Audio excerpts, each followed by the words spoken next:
Afternoon, tubbers. What are we doing? Friday.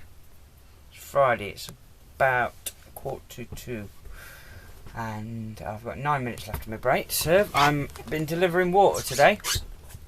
I don't know if you've heard on the news, but up here in Lancashire, I'm in the Preston area. They've got a problem with their water. They've got a bacteria found in the water supply, so everybody's on a boil before use advisory at the minute. So everybody's ordering bottled water. All the water companies are sending water out to people. But this is I'm on an army barracks. I've just been to another army barracks in Preston and delivered 3 cases. And unfortunately, they did have a forklift, but they didn't have access to it at that particular time. So we had to handball 3 cases of water, which is a lot of water, a lot of weight. And in stark contrast to that, here at this barracks, which seems very organised, 2 forklifts turned up, like bees round honey they were.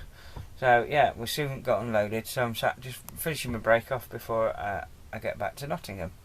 But good news is that they've asked for me back next week. They sent a message through to my boss saying I was very professional, of course, so that's good to hear. And they'd like my services next week. Now, I think they'd booked me up all next week, but my boss wants me to go to a place in Grantham. So, unfortunately, I'll just here Wednesday, Tuesday, Wednesday, Thursday. Nope, Monday, Tuesday, Wednesday. So, yeah, that's basically it. I'll take you a walk around the truck, show you the truck, and show you in the back. For those that don't know how to operate curtain sides and stuff like that, I might give you a quick demonstration, because when I did my first job a couple of weeks ago, I knew none of it, absolutely nothing. I didn't know how to take a curtain down, but now I do. So hopefully one of you, some of you, who knows, might be able to benefit from that. So right, I'll take you a walk around the truck, what I've been driving all week.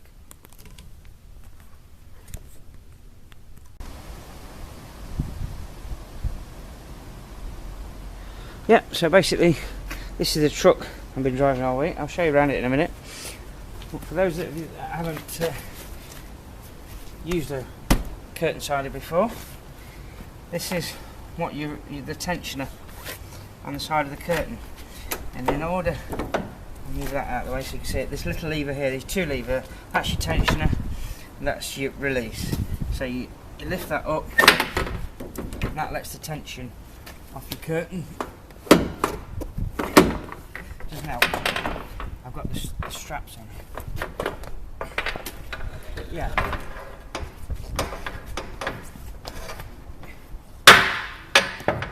So basically, if I can just show you that, at the top, that end of the pole there goes into that channel that you can see just up there. Then the bottom end of the pole sits on that, and you spin it round till it drops into this cutaway, and I'll show you that.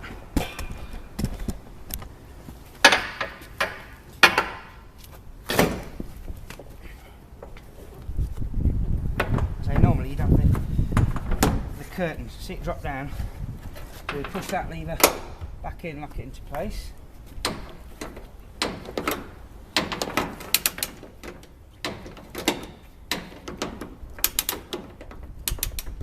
Not too tight, because otherwise you start bending this, and that's not good, your boss will tell you. So yeah, and as for the straps, I didn't figure this out until recently. You release the tension on it, and you just can't quite get them off sometimes. So if you pull that side of the strap, hold this, give it a wiggle, that feeds a bit more slack through, you can undo it, and it goes back on that lip under there. Pull your tension, not too tight, because that locks it into place. You don't want it too tight. That's perfect. You don't want to leave these flapping around, because sooner or later you'll end up catching some cyclist with his aero camera and yanking him off. So push that behind, pull it down to the tight bit, and that won't move. That's good for your journey. Let me show you the truck.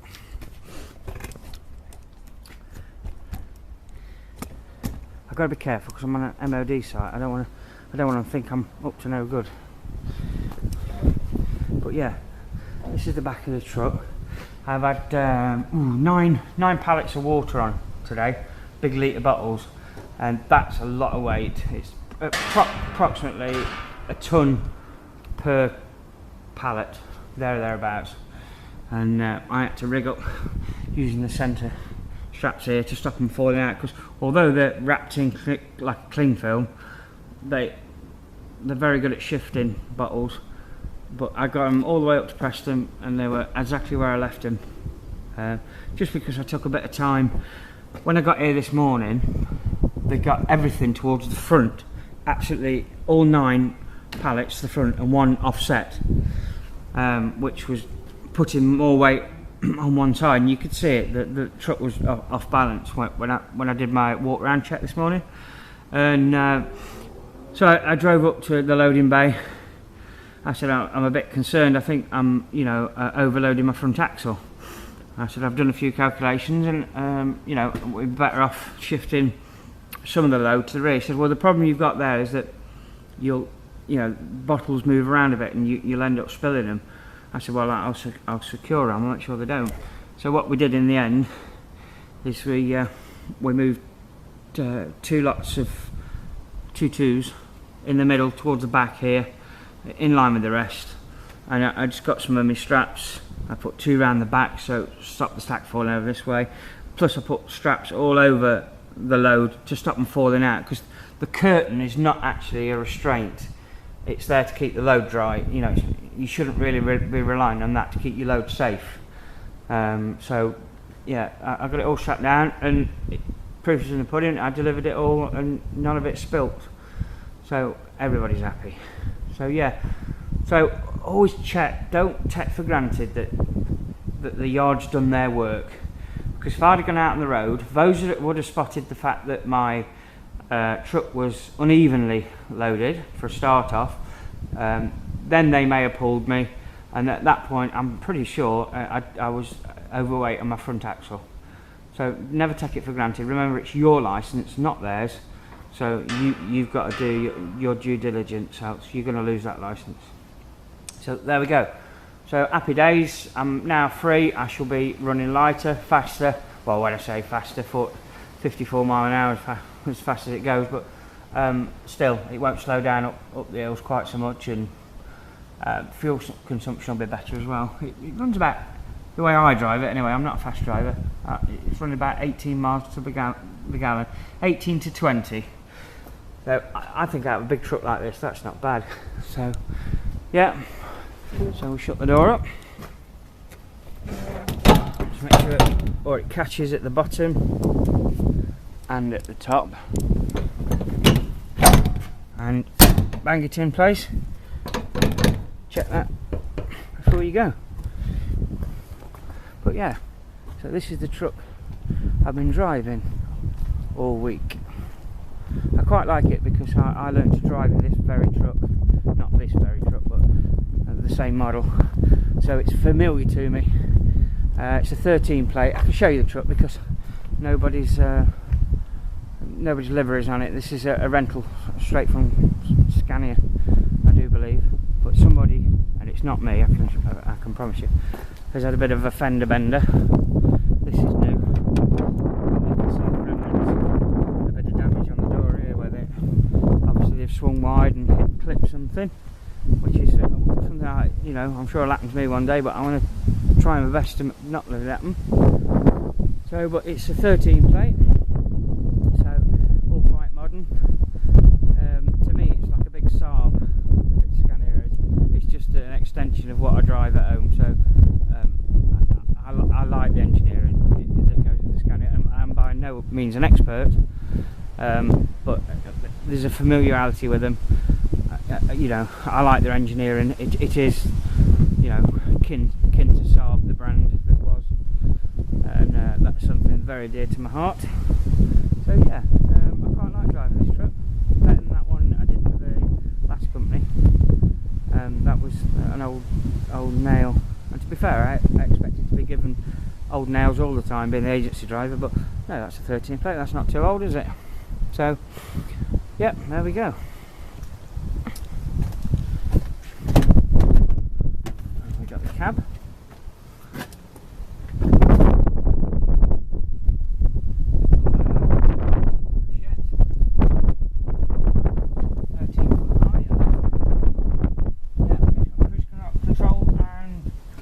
Yeah, cruise control and air conditioning, which is always a nice creature coming to have.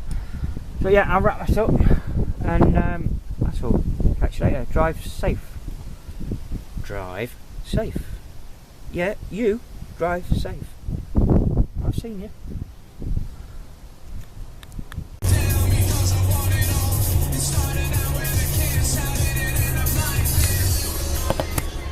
What's the one thing you don't want to see on a Friday afternoon going southbound on the M6? I'm going to turn this camera around. What are you expecting to see? Well, the fact that I'm filming on the M6 would give you all the indication you'd need. Oh yeah.